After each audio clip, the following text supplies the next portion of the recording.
نہیں، بات یہ کہ ایک چیز یہ آپ کے اسکول سے کتاب نکلی،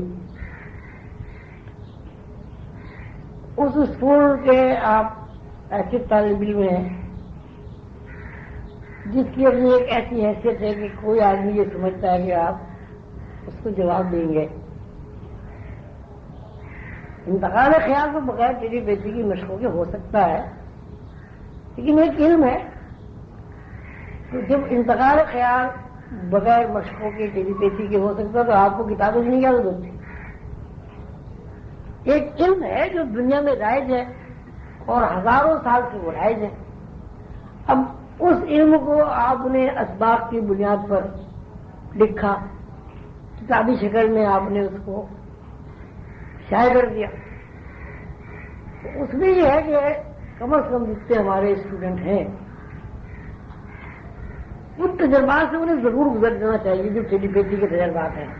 ایسے مراقبہ ہے، اب مراقبہ تو سبھی کرتے ہیں، یوگا والے بھی کرتے ہیں، ہندو بھی کرتے ہیں، عیسائی بھی کرتے ہیں، لیکن عیسائی حضرات یا وہاں کے جو بہت پڑھے لکھے لوگ ہیں روحانی، وہ مراقبے کے بارے میں وہ اتنا بھی نہیں جانتے جتنا کوئی بچہ 20 تک گنتی جانتا ہے، لیکن اس کو انہوں نے اتنا زیادہ ایک ہوا اس کا بنایا ہوا ہے کہ مشرق بھی اس سے معروف ہے۔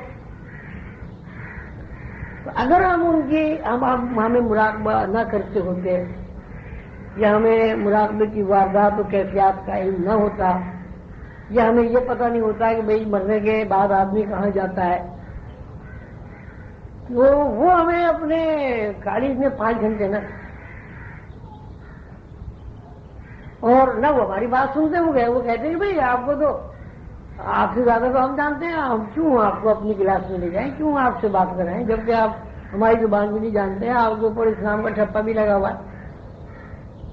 اب مگر انہوں نے مجھ سے جب وہ انٹرویو کیا تو انہوں نے کہا کہ صاحب آپ جو روحانیت ہے، آپ کی اسپریچل وہ نالج ہے، کیا اس کا تعلق صوفیزم سے یا یوگا سے؟ تو میں نے اس بات کا مفہوم یہ نکالا کہ یہ مجھ سے یہ پوچھنا چاہ رہا ہے تم ہندو ہو یا مسلمان ہو؟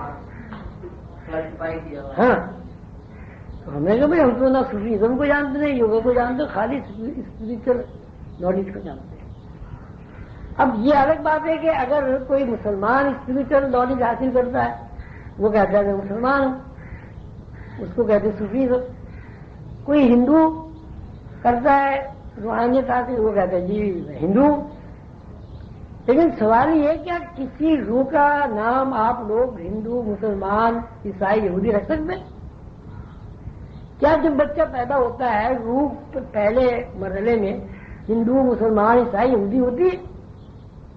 وہ تو جب جس گھر میں بچہ پیدا ہو جاتا ہے اس کے حساب سے اس کا نام رکھ دیا جاتا ہے، جس ماحول میں وہ پرورش پا جاتا ہے تو آپ ہندو، یہودی، عیسائی۔ اب دیکھیے اگر ہمیں یہ علم نہ ہوتا کہ روح ہندو مسلمان نہیں ہوتی تو اس سوال کا جواب ہم دے نہیں سکتے۔ اب اگر آپ اس میں جو پریکٹس ہے سانسوں کی، اس پریکٹس کو جب آپ کریں گے تو ظاہر ہے اس پریکٹس کے نتیجے میں جو واردات ہیں، کیفیات ہیں، تجربات ہیں، مشاہدات ہیں، آپ کے سامنے آئیں گے، آپ کی نالج بڑھے گی۔ اب کسی آدمی کو آپ مراقبے کے نام پہ اتنا اٹریکٹ نہیں کر سکتے جتنا ٹیلی پیتھی کے نام پہ کر سکتے۔ ویسے انتقال خیال بغیر ٹیلی پیتھی کے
انسانوں اور حیوانات کے درمیان ابتداء افینت سے بات کرنے کا جو طریقہ رائج ہے، اس میں اگر غور و فکر کیا جائے تو یہ بات سامنے آتی ہے کہ انسان جب گفتگو کرتا ہے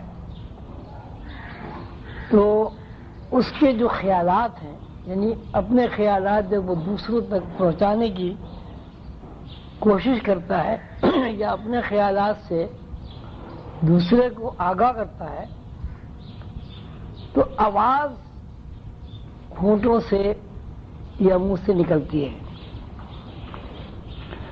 لیکن اس آواز کے پیچھے جو بات بہت زیادہ غور طلب ہے وہ یہ ہے کہ پہلے